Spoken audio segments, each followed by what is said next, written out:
Hey, beautiful people. Hope you're having an excellent day. I certainly am. Sitting here in front of print that I just got from my loft from a movie poster from Frank Capra's 1946 classic film, It's a Wonderful Life, one of my favorite films. For many of you, it's one of your favorites, if not your favorite. Many people think of it as a Christmas movie, and it's really not technically. When they released it in 46, it wasn't released at Christmas. It wasn't considered a Christmas movie, and it wasn't a hit. The reason it sort of permeated pop culture consciousness is a few decades ago when the copyright for it ran out, it was considered public domain. So TV stations, especially these cable networks, could play it as many times as they wanted to during the Christmas season. And so during that time, it sort of was rediscovered by people and reimagined, and now it's considered a classic. It's forget what number it is on AFI's top 100 films of all times, but it's generally considered a classic. Not all of Frank Capra's movies are, but this one and Mr. Smith Goes to Washington certainly are. One thing I love about it is there's a similar theme actually to Wizard of Oz in this. Wizard of Oz is multi-layered, but the main theme of Wizard of Oz is this character Dorothy who wants to go over the rainbow to get away from her existence there in Kansas, goes through this dream sequence to find out that there really is no place like home and that she didn't realize how blessed she was. And even though It's a Wonderful Life is a completely different kind of story, that theme is the same. George Bailey is a dreamer. He doesn't like being in a small town. Wants to get out. Every time he nearly breaks out, life happens and he gets stuck there. And then finally, when he goes through his own personal crisis, he finds out that the investment he's made in people's lives paid off.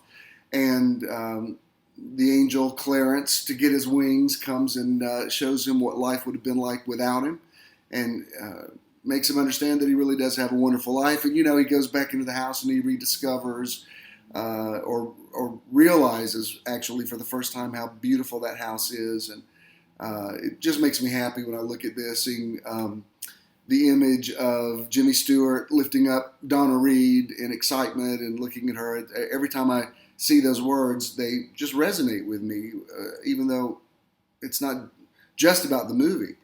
I wanted to post it here today because many of you know it's the 5-year anniversary today of my publicly coming out on October 13th, 2010. I'm not going to repeat everything that I've already written on my blog or on Facebook about it. Well, actually, I just wrote it on the blog and shared it on Facebook.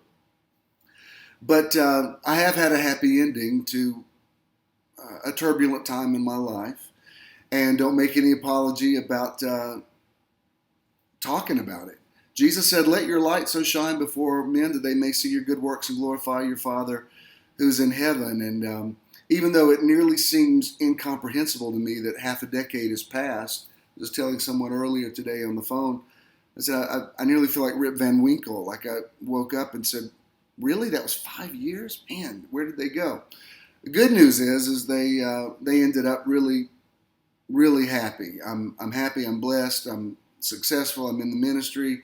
I'm out. I'm not just in love, but I'm legally married to a wonderful man. And again, I don't want to repeat all the stuff that I already have written today. So go to my blog if you want to see that. But I want to leave you with this little thing about realizing how wonderful your life is. And I don't care what you're going through today. I'm telling you it's wonderful. It's more wonderful than you realize. And you don't need an angel to come down and make you aware of that. But, the scripture says we're destroyed for a lack of knowledge. And because I'm very picture-oriented and very big picture-oriented, it's easy for me sometimes not to read the label, read the sign, or misread the sign.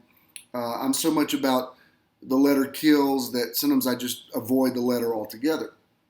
Like, for instance, the other night, we went to eat at Ponce City Market, and we've eaten there, 3 or 4 times since it opened. And I never thought about paying for parking there. And we actually had walked across the street to Whole Foods before we came back to the car. And when we got there, there was a man besides my car who was parking, and he said, "How much does it cost to park here, and where do you pay?" And I said, "There's no charge for parking here." And just as I said it, I looked, and sure enough, I'm parked in front of a sign that tells you where to pay, and there's an app you put on your phone. I didn't even know. I actually was happy that I met the guy, because I could have easily been booted or towed there just because I didn't read the sign. But the one that really affected me recently, I don't know why this struck me so funny, but I'm working out with a trainer again, and had recently hurt my back a little bit. So for several days, right before I go to meet my trainer for the appointment, there was this bottle of Tylenol by the sink, and I would just pop a couple of them just to go help me get through the workout without any pain.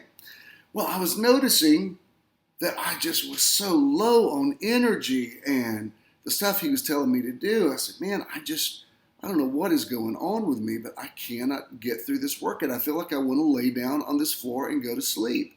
And he's asking me about what I'm eating, and I said, "No, I eat well, and I got plenty of protein in my diet." I said, "I probably don't sleep as much as I should, but I never have required a lot of sleep." I said, "I don't know what is wrong with me. Maybe I need to go see a doctor." So the other night, Ken was washing out a dish by the sink, and he said, "Hey, are you aware that this bottle here is Tylenol PM?" And I said, "No, I didn't notice those two blue letters there that said PM." And I said, "That would explain a lot. Maybe there's nothing wrong with me. Maybe I've just been taking a sedative before I go work out." Stopped taking it, and sure enough, the next day I was alert and did fine on my workout. Point is, you got to get the right information. And if you're in the middle of a wonderful life, but you're getting wrong information about it, either from your past or from other people, or people imposing their ideas on you or trying to hijack your destiny, you've got to take control of your own destiny and not let yourself be destroyed for a lack of knowledge, and not let illusions of other things make you unaware of how blessed you are. You really do have a wonderful life. October is Pastor's Appreciation Month, and the other night I posted something about that. Don't make any apology for it. I think it's a valid thing. I think if you have a pastor who's spoken into your life, you should appreciate them in whatever way that you find appropriate. But in that posting, I said, what I really want to say is thank you to those of you who have stayed with me, because the life of a shepherd is kind of pointless without sheep. And I love you. I'm not mad or upset with anybody that has severed a relationship with me over the year, but my God, I sure do appreciate those of you who have stayed with me and who still hear my voice. I give God the glory, but you really have helped me have a wonderful life. And especially here on this sort of important milestone day in my life, the anniversary of me coming out publicly, I just want to acknowledge that my life is too. And I'm not going to say I hope yours is. I know yours is. You just need to read the label and find out how good you've already got it. You are blessed in the here and the now. I love you very much. Have a great day.